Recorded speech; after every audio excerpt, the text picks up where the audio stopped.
ಲೈಂಗಿಕ ಸಂಬಂಧದ ವೇಳೆ ಮಹಿಳಾ ಸಂಗಾತಿಗೆ ಇಷ್ಟವಾಗುವುದೇನು? ದಾಂಪತ್ಯ ಜೀವನದಲ್ಲಿ ಲೈಂಗಿಕ ಸಂಬಂಧ ಬೆಳೆಸುವುದು ಪ್ರಮುಖವಾಗಿರುತ್ತದೆ. ಸಂಗಾತಿಯನ್ನು ಹೇಗೆ ತೃಪ್ತಿಪಡಿಸಬೇಕು ಅನ್ನೋ ವಿಷಯ ಪುರುಷರಿಗೆ ಗೊತ್ತಿರಲ್ಲ. ದೈಹಿಕ ಸಂಬಂಧ ಬೆಳೆಸುವಾಗ ಮಹಿಳೆ ತನ್ನ ಸಂಗಾತಿ ಹೀಗೆ ಮಾಡಲಿ ಎಂದು ಬಯಸುತ್ತಾಳೆ. ಕೆಲವೊಮ್ಮೆ ಪುರುಷ ಸಂಗಾತಿ ತದ್ವಿರುದ್ಧವಾಗಿ ನಡೆದುಕೊಂಡು ಮಹಿಳೆ ನೊಂದುಕೊಳ್ಳುತ್ತಾಳೆ.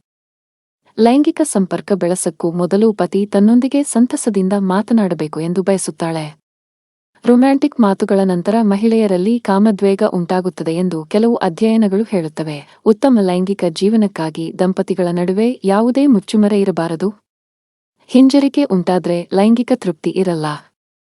ಹಾಗಾಗಿ ಲೈಂಗಿಕತೆ ಬಗ್ಗೆ ತಿಳುವಳಿಕೆ ಹೊಂದಿರಬೇಕಾಗುತ್ತದೆ ಎಂದು ತಜ್ಞರು ಸಲಹೆ ನೀಡುತ್ತಾರೆ. ಮಹಿಳೆ ದೈಹಿಕ ಸಂಪರ್ಕ ಬಳಿಕ ಸಂಗಾತಿ ತನ್ನ ಜೊತೆಯಲ್ಲಿ ಮಾತನಾಡಬೇಕು ಎಂದು ಬಯಸುತ್ತಾಳೆ. ಆತ ತನ್ನ ಆಸೆಗಳನ್ನು ಆಲಿಸಲಿ, ಮತ್ತೊಮ್ಮೆ ಸಂಪರ್ಕಕ್ಕೆ ಬರಲಿ ಎಂದು ಇಚ್ಛಿಸುತ್ತಾಳೆ. ಮಹಿಳೆ ತನ್ನ ಸಂಗಾತಿ ತನ್ನನ್ನು ಎಷ್ಟು ಪ್ರೀತಿಸುತ್ತಾನೆ ಎಂಬುದನ್ನು ತಿಳಿದುಕೊಳ್ಳಲು ಬಯಸುತ್ತಾಳೆ. ಗಂಡ ತನ್ನ ಸೌಂದರ್ಯವನ್ನು ಹೊಗಳಲಿ, ಪ್ರೀತಿಯ ಮಾತುಗಳನ್ನಾಡಲಿ ಎಂದು ಆಸೆಪಡ್ತಾಳೆ. ಸೆಕ್ಸ್ ಸಂದರ್ಭದಲ್ಲಿ ಸಂಗಾತಿಯಿಂದ ಲವ್ ಯು ಪದ ಕೇಳಲು ಇಷ್ಟಪಡ್ತಾಳಂತೆ. ಸೆಕ್ಸ್ ಮಾಡುವಾಗ ಪತಿ ಫ್ಲೋರ್ ಪ್ಲೇ ಮಾಡೋದನ್ನು ಮಹಿಳೆಯರು ಇಷ್ಟಪಡುತ್ತಾರೆ. ಹೆಚ್ಚಿನ ಮಹಿಳೆಯರು ತಮ್ಮ ಸಂಗಾತಿ ಲೈಂಗಿಕ ಕ್ರಿಯೆಗೆ ಮುನ್ನ ಫೋರ್ಪ್ಲೇ ಮಾಡಬೇಕೆಂದು ಬಯಸುತ್ತಾರೆ. ದೈಹಿಕ ಸಂಪರ್ಕ ಮಾಡುವಾಗ ತನ್ನ ಕೈಗಳನ್ನು ಬಲವಾಗಿ ಹಿಡಿದುಕೊಳ್ಳಲಿ ಎಂದು ಬಯಸುತ್ತಾರೆ.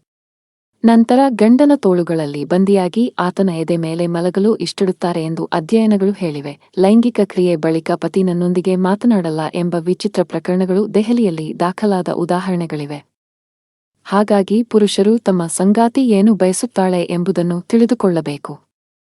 ಈ ಪ್ರಕ್ರಿಯೆ ಗಂಡ ಹೆಂಡತಿ ಸಂಬಂಧವನ್ನು ಹತ್ತಿರಗೊಳಿಸುತ್ತವೆ ಎಂದು ಲೈಂಗಿಕ ತಜ್ಞರು ಸಲಹೆ ನೀಡುತ್ತಾರೆ.